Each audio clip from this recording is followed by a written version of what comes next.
Hello students, welcome to the class. तो हमने class 1 और क्लास 2 कर ली है ऑलरेडी, और हम क्लास 3 लेके आए हैं अब। ठीक है, मैट्रिक्स की क्लास 3 करेंगे। और ऑलरेडी हम matrix, type of matrix, addition, subtraction and multiplication of matrix पढ़ चुके हैं। ठीक है, तो अब हम टॉपिक पढ़ने जा रहे हैं ट्रांसपोज ऑफ द मैट्रिक्स। जिन लोगों ने क्लास नहीं की है क्लास 1 और क्लास 2, वो पहले क्लास 1 एंड क्लास 2 देख लें, एडिशन और मल्टीप्लिकेशन को अच्छे तरीके से सीख लें, उसके बाद ही इस क्लास को देखें। ठीक है, क्योंकि मल्टीप्लिकेशन का यूज पूरे मैट्रिक्स में और पूरे डिटरमिनेंट में होने वाला है। तो आपको पूरा मैट्रिक्स पढ़ने के लिए और डिटरमिनेंट पढ़ने के लिए आपको क्लास 1 और क्लास 2 देखना पड़ेगा, क्योंकि वहां पर आपको बहुत अच्छे से हमने मल्टीप्लिकेशन सिखाया है। ठीक है, चलो अब हम एक्सरसाइज 3.3 करेंगे। ठीक, एक्सरसाइज 3.3 हम करेंगे, और एक्सरसाइज 3.3 में हम सबसे पहले पढ़ लेते हैं ट्रांसपोज ऑफ द मैट्रिक्स। ठीक है, ट्रांसपोज ऑफ द मैट्रिक्स। तो सबसे पहले हम क्या पढ़ेंगे? ट्रांसपोज ऑफ मैट्रिक्स पढ़ेंगे।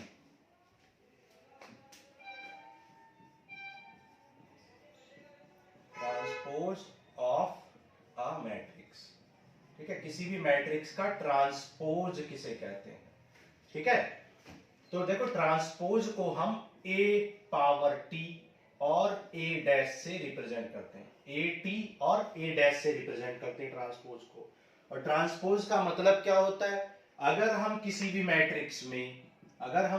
मैट्रिक्स के रोज को कॉलम में कन्वर्ट कर दें और कॉलम को रो में, रो को कॉलम बना दें और कॉलम को रो को कॉलम में चेंज कर दें और कॉलम को रो में चेंज कर दें, तो ऐसी जो हमें मैट्रिक्स ऑब्टेन होती है, ऐसा करने से जो हमें मैट्रिक्स ऑब्टेन होती है, उसे हम ट्रांसपोज ऑफ द मैट्रिक्स कहते हैं। फॉर एग्जांपल, जैसे हमने 2 3 5 -1 2 -3 1 2 3, मान लो ये मैट्रिक्स आपको गिवन है।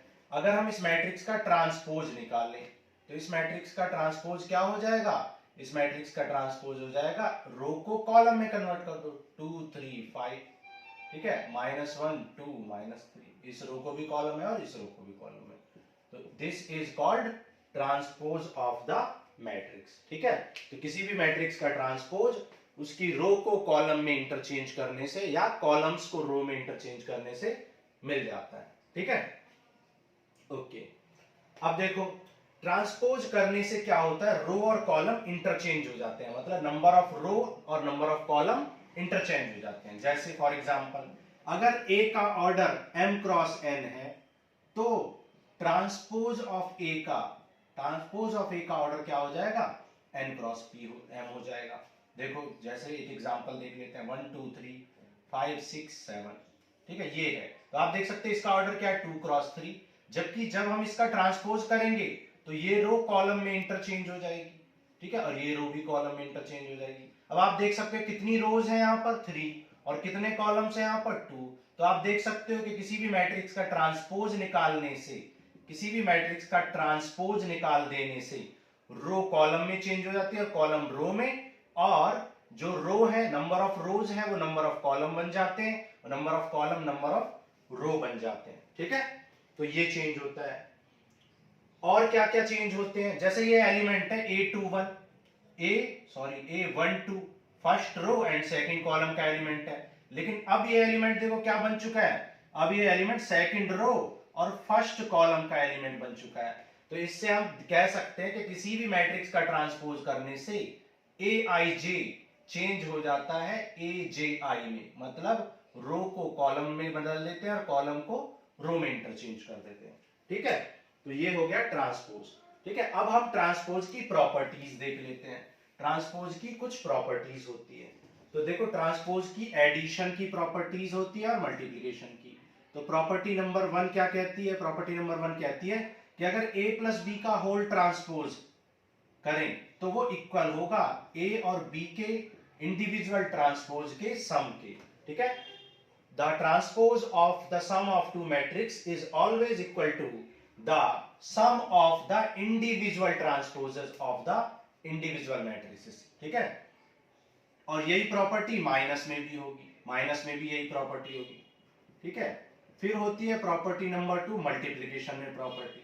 अगर आपको 3 मैट्रिसेस हैं और उनके प्रोडक्ट का आपको क्या करना है, ट्रांसपोज करना है, तो वो हमेशा इक्वल होता है सी के ट्रांसपोज के इंटू बी के ट्रांसपोज के इंटू ए के ट्रांसपोज के, ठीक है। ए बी सी का whole transpose C transpose B transpose A transpose के इक्वल इक्वल इक्वल होता है, ठीक है। तो हम कह सकते हैं the transpose of the multiplication of 3 matrices और 2 matrices is always equal to the transpose of the third matrix into transpose of the first matrix into transpose of the third matrix, second matrix and first matrix। मतलब order change हो जाता है, ठीक है।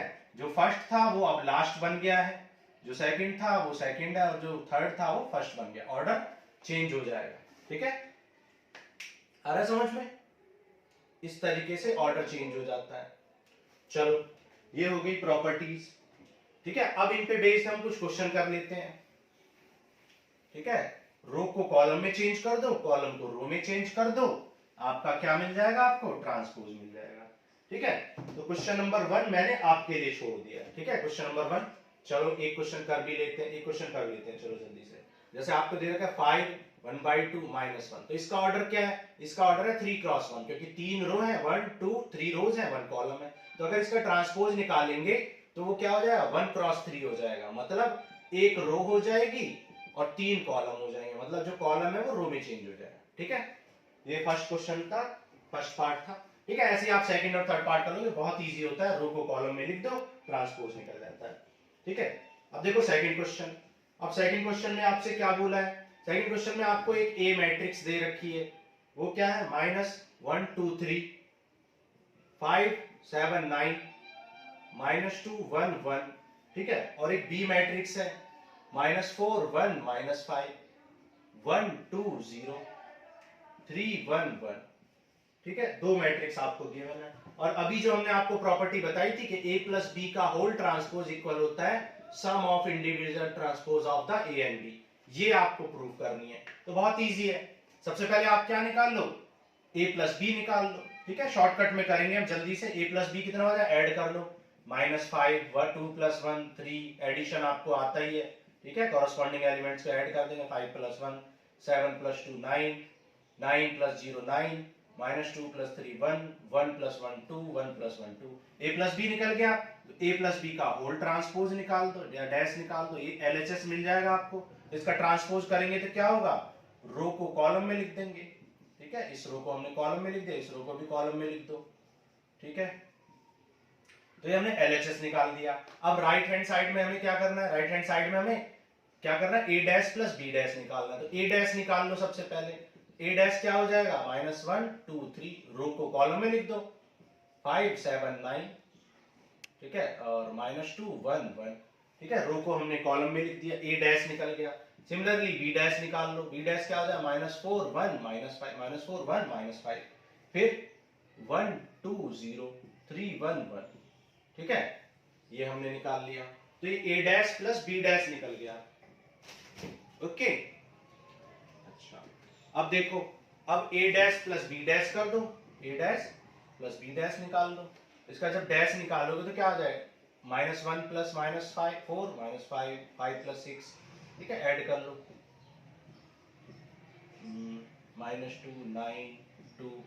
तो आप देख सकते हो दोनों क्या है, इक्वल आए, LHS = RHS। तो आप कह सकते हो a प्लस b का होल ट्रांसपोज इक्वल होता है a dash - plus b dash के। सिमिलरली सेकंड पार्ट में आपको माइनस करना है, तो उस केस में आप यहाँ पे a - b निकालोगे, फिर उसका ट्रांसपोज, फिर a का ट्रांसपोज और b के ट्रांसपोज में से a के ट्रांसपोज में से b का ट्रांसपोज सब्ट्रैक्ट कर, तो LHS और RHS इक्वल आ जाएंगे, ठीक है। तो सेकंड पार्ट में कोई परेशानी नहीं होगी, वहां पे सब्ट्रैक्शन करना है, यहाँ पे एडिशन करना होगा। चलो आगे चलते हैं, आगे देखो, ठीक है। अब देखो क्वेश्चन नंबर 3 सेम है, क्वेश्चन नंबर 2 और 3 सेम है, ठीक है। अब क्वेश्चन नंबर 4 करते हैं। अच्छा, एक प्रॉपर्टी और होती है ट्रांसपोज की, वो क्या होती है कि अगर किसी मैट्रिक्स का ट्रांसपोज कर दें और भी फिर इसका डबल एक बार और ट्रांसपोज कर दें, तो आपको ओरिजिनल मैट्रिक्स मिल जाती है, ठीक है। मतलब अगर कोई मैट्रिक्स A है उसका ट्रांसपोज कर दें और फिर अगेन ट्रांसपोज कर दें तो हमें ओरिजिनल मैट्रिक्स मिल जाती है। ठीक है, इसमें कोई नई बात नहीं है। जब आप किसी मैट्रिक्स के ट्रांसपोज करते हैं तो रो कॉलम में चेंज हो जाता है, और अगेन ट्रांसपोज करोगे तो फिर वो कॉलम फिर से रो में चेंज हो जाएगा। इसका मतलब क्या, ओरिजिनल मैट्रिक्स मिल जाएगा आपको। ठीक है, चलो तो ये प्रॉपर्टी भी आपको याद रखनी है। अब क्वेश्चन नंबर 4 में आपको ए डैश गिवन है। क्वेश्चन नंबर 4 में आपको ए डैश की वैल्यू गिवन है। ए डैश की वैल्यू क्या गिवन है, -2 3 1 2। तो आप क्या करोगे, इस डैश का फिर से डैश निकाल दोगे तो आपको क्या मिल जाएगा, ओरिजिनल मैट्रिक्स मिल जाएगी। ठीक है, ट्रांसपोज का फिर से हमने ट्रांसपोज ले लिया और उससे क्या हुआ, ओरिजिनल मैट्रिक्स मिल गई, मतलब ए मैट्रिक्स मिल गई हमें। ठीक है, अब हमें फाइंड क्या करना है, a + 2b का होल डैश फाइंड करना है। a + 2b का होल डैश फाइंड करना है।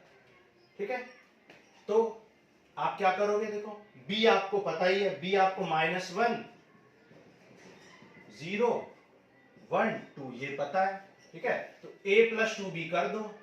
ठीक है, a + 2b कर लो और उसका होल ट्रांसपोज कर लो। तो पहले a + 2b निकाल लेंगे। ठीक है, a + 2b निकाल लो, a + 2b तो ये आ जाएगा -2 1 3 2 और b 2b, तो 2 से मल्टीप्लाई करेंगे तो सारे एलिमेंट को 2 से मल्टीप्लाई कर दो, तो ये क्या आ जाएगा, ये आ जाएगा आपका -4 1 5 एंड 6। ठीक है, a + 2b आ गया। ठीक है, अब इसका डैश निकाल दो, a + 2b का, a + 2b का डैश निकाल लो, ट्रांसपोज निकाल लो, तो आपको क्या मिल जाएगा, a + b का होल ट्रांसपोज मिल जाएगा। ठीक है, बहुत इजी क्वेश्चन है ये। ठीक है, रो को कॉलम में चेंज कर दिया, रो को कॉलम में चेंज कर दिया, तो आपको क्या मिल गया, a + 2b का होल ट्रांसपोज मिल गया। ठीक है, चलो आगे चलते हैं। क्वेश्चन नंबर 4 था ये। क्वेश्चन नंबर 5 करेंगे। देखो क्वेश्चन नंबर 5 में आपको एक मैट्रिक्स A गिवन है और एक मैट्रिक्स B गिवन है। मैट्रिक्स A आपको गिवन है, ठीक है, और मैट्रिक्स B आपको गिवन है। मैट्रिक्स A क्या गिवन है आपको, मैट्रिक्स A गिवन है -1 1 -4 एंड 3, और मैट्रिक्स B आपको गिवन है, B गिवन है -1 2 और 1। तो आपको क्या निकालना है, आपको प्रूफ करना है कि a + b का होल डैश इक्वल होता है b dash into a dash के। ठीक है, ये प्रॉपर्टी मैंने बताई थी आपको। ठीक है, तो a + b का होल डैश इक्वल होता है b dash into a dash के। तो पहले a इंटू b निकाल लो। a इंटू b निकालना हमें आप तो सिखा चुके हैं, 1 -1 3। ठीक है, -1 2 1। तो कैसे करेंगे, फर्स्ट रो को फर्स्ट कॉलम में। अच्छा, अगर आपको बिल्कुल कंफर्म होना है, कुछ बच्चे गलती कर देते तो आप हमेशा अगर ऑर्डर लिख के चलोगे तो कभी गलती नहीं होगी। 1 2 3 क्रॉस 1, इसका ऑर्डर क्या है, 1 रो है 3 कॉलम्स है, तो मल्टीप्लाई होगा और मल्टीप्लाई होने के बाद ऑर्डर क्या आएगा, 3 क्रॉस 3। तो पहले से ही आप 3 क्रॉस 3 ऑर्डर मान लो कि आएगा। ठीक है, अगर आप नहीं ला रहे हो तो इसका मतलब आप गलत कर रहे हो। तो 1 × -1 -1 1 × 2 2 1 × 1 1 -4 × 1 4 -8 -4 3 से इंटू कर दो, -3 3 2 जा 6 3 1 जा 3। a इंटू बी निकल गया आपका। अब हमें a + b का होल ट्रांसपोज निकालना है, होल डैश निकालना है। a + b का होल डैश निकाल लो। a + b का होल डैश क्या हो जाए, रो को कॉलम में चेंज कर दो।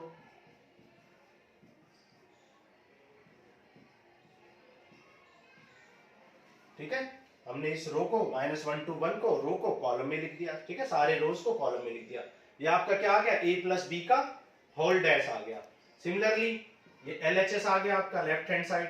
अब आपको राइट हैंड साइड में क्या निकालना है, b dash into a dash निकालना है। तो b डैश निकाल लो पहले। b डैश कितना हो जाएगा, -1 2 1 आ जाएगा। ठीक है, रो को कॉलम में लिख दिया। ऐसे a डैश आ जाएगा, a डैश क्या आ जाएगा आपका, a डैश आपका आ जाएगा 1 1 4 1 -4 3 को कॉलम में है तो रो में लिख दूंगे 1 -4 एंड 3, ये हमने कॉलम में लिख दिया। ठीक है, अब हमें क्या निकालना है, b dash into a dash निकालना है, b dash into a dash निकालना है। b डैश क्या आ रहा है, -1 2 1 और a डैश कितना है 1 -4 एंड 3, तो कर दो मल्टीप्लाई। ठीक है, यहाँ पे फिर से देखो कितनी रो है, 3 रोज है, 1 कॉलम है, 1 रो है 3 कॉलम, तो ऑर्डर क्या आने वाला है, 3 क्रॉस 3 आने वाला है। तो -1 × 1 -1 -1 × 4 +4 -1 × 3 -3। ठीक है, 2 × 1 2 -8 6, फिर 1 से कर दो 1 -4 3। तो आप देख सकते हो कि ए बी का होल डैश इक्वल आया B dash into A dash के।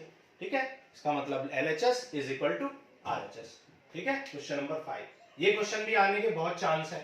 ठीक है, 99% चांसेस है कि ये क्वेश्चन ही पूछा जाएगा। ठीक है, डेटा भले ही चेंज कर दे, लेकिन इस ऑर्डर के क्वेश्चन बहुत ज्यादा पूछे जाते हैं 3x1 एंड 1x3 के। ठीक है, क्योंकि इस ऑर्डर में बच्चे गलती कर देते हैं बहुत सारे। चलो आगे चलते हैं, क्वेश्चन नंबर 6।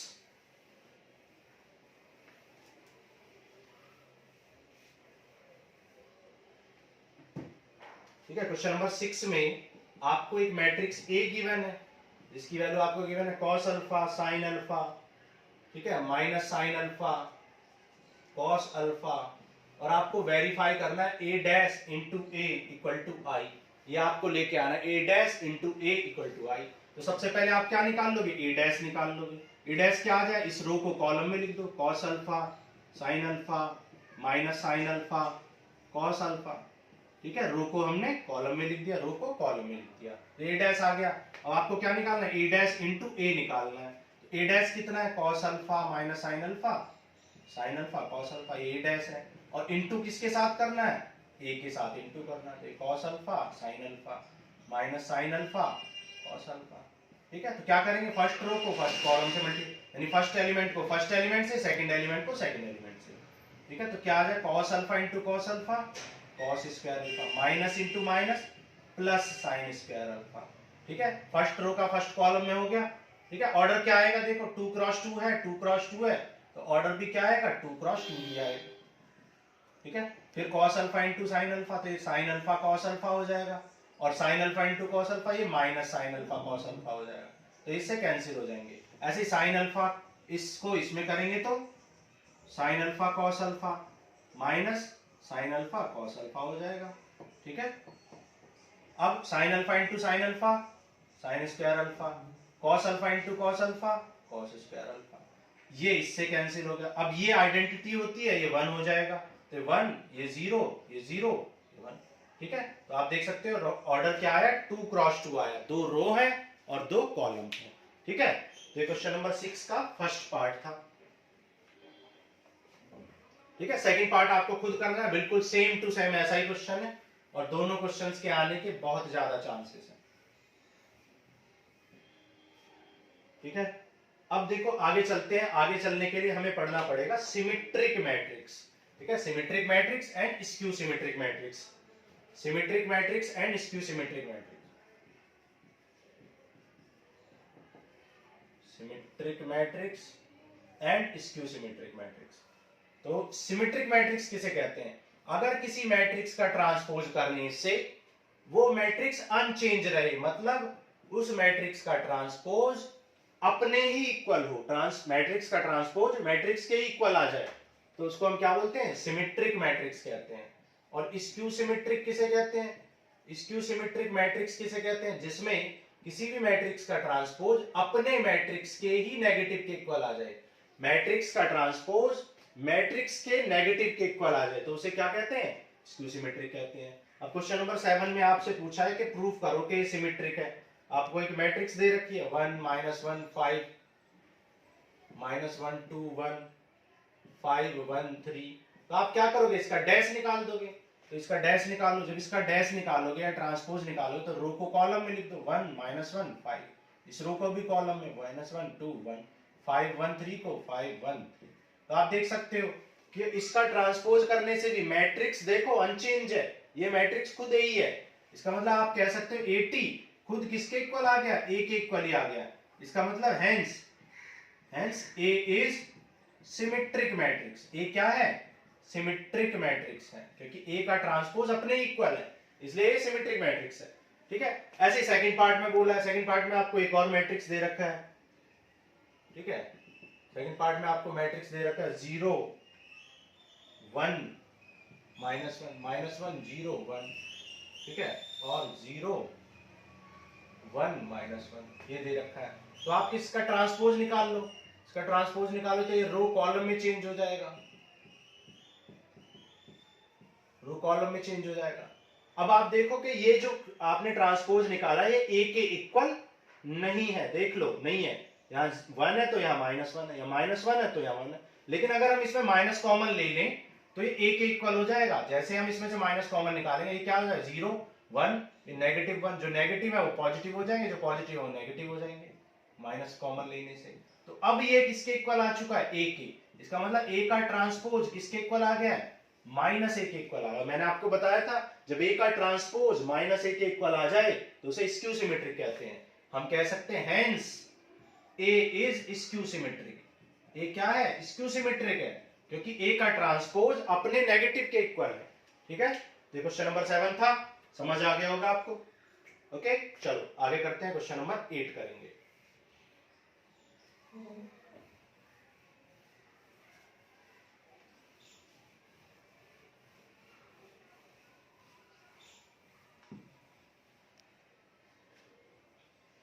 देखो क्वेश्चन नंबर 8 में आपसे बोला है प्रूफ करना है कि a प्लस ए डैश एक सिमेट्रिक मैट्रिक्स है। a की वैल्यू आपको दे रखी है क्वेश्चन नंबर 8 में, a आपको दे रखा है 1 5 6 7। आपसे कह रहा है कि a प्लस ए डैश एक सिमेट्रिक मैट्रिक्स होगा, a प्लस ए डैश एक सिमेट्रिक होगा, ऐसा कह रहा है। तो सबसे पहले आप a डैश निकाल लो, a डैश क्या हो जाए 1 5 6 7। तो a प्लस ए डैश निकाल लो, a कितना है 1 5 6 7 और ये कितना है 1 6 5 7।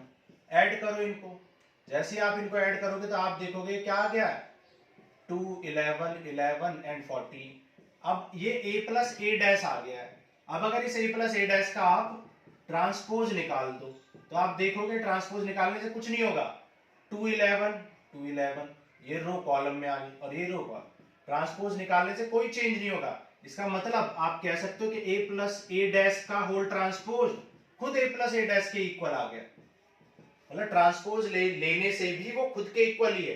इसका मतलब क्या है, इसका मतलब है a plus A dash is symmetric matrix. a plus A dash is symmetric matrix. इसका मतलब है कि a प्लस ए डैश क्या है, एक सिमेट्रिक मैट्रिक्स है। ठीक है, तो आपको ये याद रखना है। और ये एक प्रॉपर्टी भी है कि जब भी कोई भी मैट्रिक्स हो उसके लिए a प्लस ए डैश हमेशा क्या होता है, सिमेट्रिक मैट्रिक्स होता है।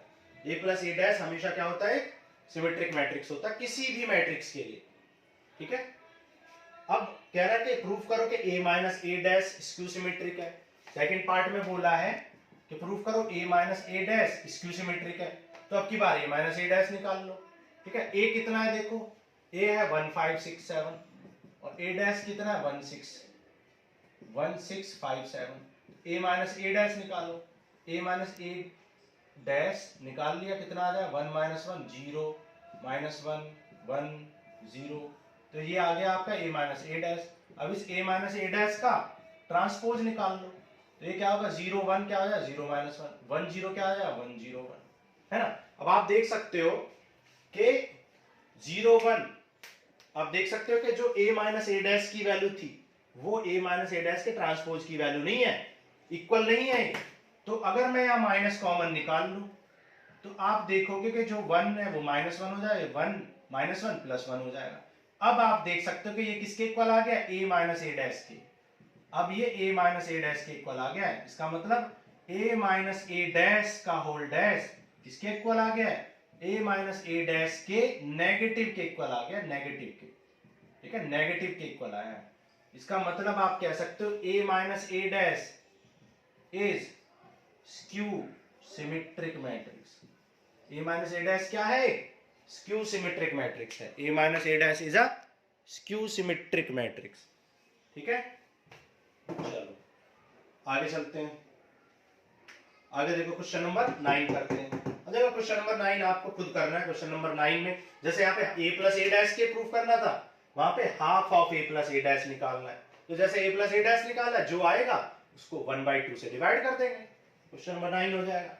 ठीक है, चलो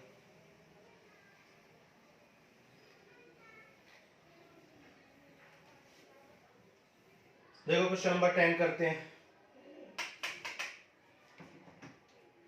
कह रहा है कि prove show the following matrices, express the following matrices as the sum of symmetric and skew symmetric. मतलब आपको एक मैट्रिक्स दी है और उस मैट्रिक्स को किसकी फॉर्म में लिखना है, sum of symmetric and skew symmetric. Sum of symmetric मतलब एक पार्ट सिमेट्रिक हो और एक पार्ट स्क्यू सिमेट्रिक हो, इस फॉर्म में लिखना है, ठीक है। अच्छा, अब देखो इसको समझने के लिए आपको एक कॉन्सेप्ट समझना पड़ेगा, एक थ्योरम समझनी पड़ेगी। देखो हमने आपको अभी बताया कि a प्लस ए डैश हमेशा क्या होता है, सिमेट्रिक होता है, और a माइनस ए डैश क्या होता है, स्क्यू सिमेट्रिक होता है। ये आपको अभी बताया, ये हमेशा होता है कोई भी मैट्रिक्स हो, ठीक है। तो हमें किसी मैट्रिक्स A को किसमें चेंज करना है, सिमेट्रिक और स्क्यू सिमेट्रिक में चेंज करना है। तो हमने क्या किया, इस A को पहले तो क्या किया, a/2 प्लस a/2 लिख दिया, मतलब हाफ a और हाफ a एक इक्वल हो जाएगा। अब हमने क्या किया, a'/2 माइनस कर दिया, एक बार प्लस कर दिया, एक बार माइनस कर दिया, तो इससे क्या होगा, a'/2 cancel, a/2 a/2 a हो जाएगा। तो इसका मतलब LHS और RHS इक्वल है। अब इसमें हाफ कॉमन ले लो, हाफ कॉमन लोगे तो a प्लस ए डैश आएगा, और यहाँ हाफ कॉमन लोगे तो a माइनस ए डैश। लेकिन हमने अभी प्रूफ किया है कि a प्लस ए डैश क्या होता है, सिमेट्रिक, और a माइनस ए डैश क्या होता है, स्क्यू सिमेट्रिक होता है। इसका मतलब अगर किसी भी मैट्रिक्स A को हमें ब्रेक करना है तो हम क्या करेंगे, a प्लस ए डैश का हाफ निकाल लेंगे और a माइनस ए डैश का हाफ निकाल लेंगे। वही पार्ट्स क्या हो जाएंगे, एक पार्ट सिमेट्रिक हो जाएगा और ये वाला पार्ट स्क्यू सिमेट्रिक हो जाएगा, ठीक है। तो किसी भी मैट्रिक्स को इस तरीके से हम एक्सप्रेस कर सकते हैं, ठीक है। चलो क्वेश्चन के थ्रू समझते हैं इस चीज को। क्वेश्चन नंबर 10, क्वेश्चन नंबर 10 में आपको एक मैट्रिक्स दे रखी है 3 5 1 -1। ये एक मैट्रिक्स गिवन है, कह रहा है express the matrix as the sum of symmetric and skew symmetric. तो इस मैट्रिक्स को आपको सिमेट्रिक और स्क्यू सिमेट्रिक की फॉर्म में कन्वर्ट करना है। तो हमने आपको अभी दिखाया कि किसी भी मैट्रिक्स को सिमेट्रिक और स्क्यू सिमेट्रिक में बदलना है तो आपको क्या करेंगे, a plus A dash half और a minus A dash half निकाल लोगे, ठीक है। तो पहले क्या निकालोगे आप, a प्लस ए डैश निकाल लो। तो शॉर्टकट कर लेते हैं, चलो यहाँ कर लेते हैं। a डैश कैसे निकलता है, रो को कॉलम में लिख दो, कॉलम को रो में, तो a डैश निकल गया। अब a प्लस ए डैश निकाल लो, तो 3 5 1 -1 में से सब्ट्रैक्ट कर दो 3 1 5 -1, ऐड कर दो 3 प्लस सॉरी प्लस निकाल रहे हैं, 3 प्लस 3 6 5 प्लस 1 6 1 प्लस 1 6 -2, ठीक है। तो हमने क्या किया, ऐड कर दिया। अब सब्ट्रैक्ट कर दो, अब इसको सब्ट्रैक्ट कर दो। अच्छा ऐड कर दिया, इसको हाफ भी करो क्योंकि half of a plus A dash निकालना है ना आपको। तो half of a plus A dash क्या हो जाएगा, हाफ से डिवाइड कर दो, तो हो जाएगा 6 6 2 -2। तो जब हाफ से डिवाइड करोगे तो ये क्या आ जाएगा, 3 3 3 -1, ठीक है। ये आपका आ जाएगा a plus A dash. Similarly a minus A dash निकाल लो।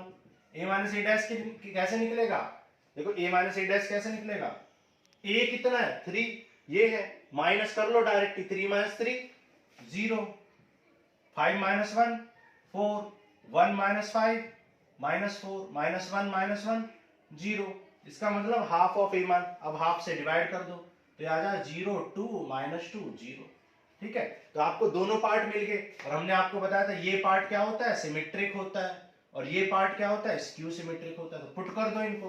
तो मैट्रिक्स A की वैल्यू क्या है, मैट्रिक्स A की वैल्यू 3 5 1 -1, और ये किसके इक्वल है, ये इसके इक्वल है 3 3 3 -1 प्लस ये है 0 2 -2 0, ठीक है।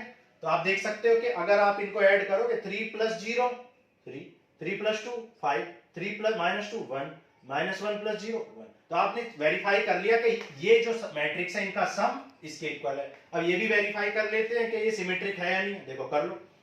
देखो 3 ये 3 3 को अगर कॉलम में लिखोगे, 3 3 को कॉलम में लिखोगे तो 3 3 ही आएगा, है ना। देखो चेक करा देते हैं, देखो इस रो को आप कॉलम में लिख लो और इस रो को भी कॉलम में लिख लो, क्या कोई फर्क पड़ा, नहीं, इसका मतलब ये सिमेट्रिक है। अच्छा इस रो को कॉलम में लिख लो और इस रो को भी कॉलम में लिख लो, क्या कोई फर्क पड़ा, हाँ फर्क पड़ा, माइनस कॉमन लोगे तो ये आ जाए, इसका मतलब ये एंटी सिमेट्रिक है, एंटी सिमेट्रिक है और ये सिमेट्रिक है, मतलब स्क्यू सिमेट्रिक है और ये सिमेट्रिक है। आ गया समझ में। तो हमें एक्सप्रेस करना था किसी भी मैट्रिक्स को sum of symmetric and skew symmetric में।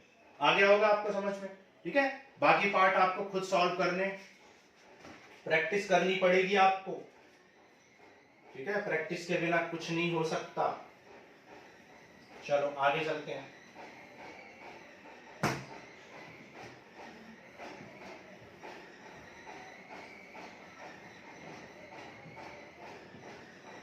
अब देखो क्वेश्चन नंबर 11 करते हैं। कह रहा है क्वेश्चन नंबर 11 में चेक करो कि ए बी माइनस बी ए क्या है, सिमेट्रिक है, स्क्यू सिमेट्रिक है, जीरो है, आइडेंटिटी है, क्या है। तो देखो जीरो तो ये बिल्कुल नहीं होगा, क्योंकि ए बी में से बी ए बी और बी ए इक्वल नहीं होते हैं। आपको बताया था multiplication of matrices do not follows commutative law. तो ये कम्यूटेटिव लॉ को फॉलो नहीं करेगा, इसका मतलब ए बी और बी ए इक्वल नहीं होता है, इसका मतलब ये कैंसिल नहीं होंगे, जीरो नहीं बनाएंगे, तो ये जीरो मैट्रिक्स तो बिल्कुल नहीं है। तो चेक करेंगे सिमेट्रिक है, स्क्यू सिमेट्रिक है। सिमेट्रिक स्क्यू सिमेट्रिक के लिए क्या करते हैं, ट्रांसपोज निकालते हैं। तो ए बी माइनस बी का ट्रांसपोज निकालेंगे। लेकिन हमने आपको प्रॉपर्टी बताई थी कि ए माइनस बी का होल ट्रांसपोज इक्वल होता है A transpose minus B transpose के। तो ये अगर ये ए है और ये बी है, तो इसका होल ट्रांसपोज किसके इक्वल है, फर्स्ट का ट्रांसपोज माइनस सेकंड का ट्रांसपोज। और हमने आपको एक और प्रॉपर्टी बताई थी कि अगर कोई ए बी का ट्रांसपोज निकालना है तो वो किसके इक्वल होता है, B transpose into A transpose के। तो ए बी का ट्रांसपोज किसके इक्वल आ जाए, B transpose into A transpose के। और ये बी ए का ट्रांसपोज किसके, A transpose into B transpose. लेकिन क्वेश्चन में गिवन है कि A and B are symmetric matrix. आपको ये गिवन है, आपको ये गिवन है कि ए एंड बी सिमेट्रिक है। तो जब ए एंड बी सिमेट्रिक है तो ए का डैश ए के इक्वल होगा और बी का डैश बी के इक्वल होगा, क्योंकि क्वेश्चन ने बोला है कि ए भी सिमेट्रिक है और बी भी। तो ए का ट्रांसपोज ए के इक्वल होगा और बी का ट्रांसपोज बी के इक्वल होगा। ठीक है, इसलिए बी के ट्रांसपोज को क्या लिख सकते हैं, बी, ए के ट्रांसपोज को A transpose A, B transpose B. क्या ये ए बी माइनस बी आ गया, नहीं, A B minus B A नहीं आया, B A minus A B आ गया। तो माइनस अगर हम कॉमन ले लें तो ये क्या बन जाएगा, ए बी माइनस बी ए। तो आप कह सकते हो कि A B minus B A का ट्रांसपोज होल ट्रांसपोज इक्वल आया है ए बी माइनस बी ए के नेगेटिव के। ठीक है, ट्रांसपोज की वैल्यू नेगेटिव के इक्वल बन गई है। इसका मतलब क्या है, इसलिए hence A B minus B A is skew symmetric. Skew symmetric है क्योंकि उसके ट्रांसपोज की वैल्यू उसके नेगेटिव के इक्वल आ गई है, नेगेटिव के इक्वल आ गई है। इसका मतलब क्या है कि ये स्क्यू सिमेट्रिक है। ठीक है, आगे समझ में क्वेश्चन नंबर 11। चलो आगे चलते हैं, क्वेश्चन नंबर 12 करेंगे।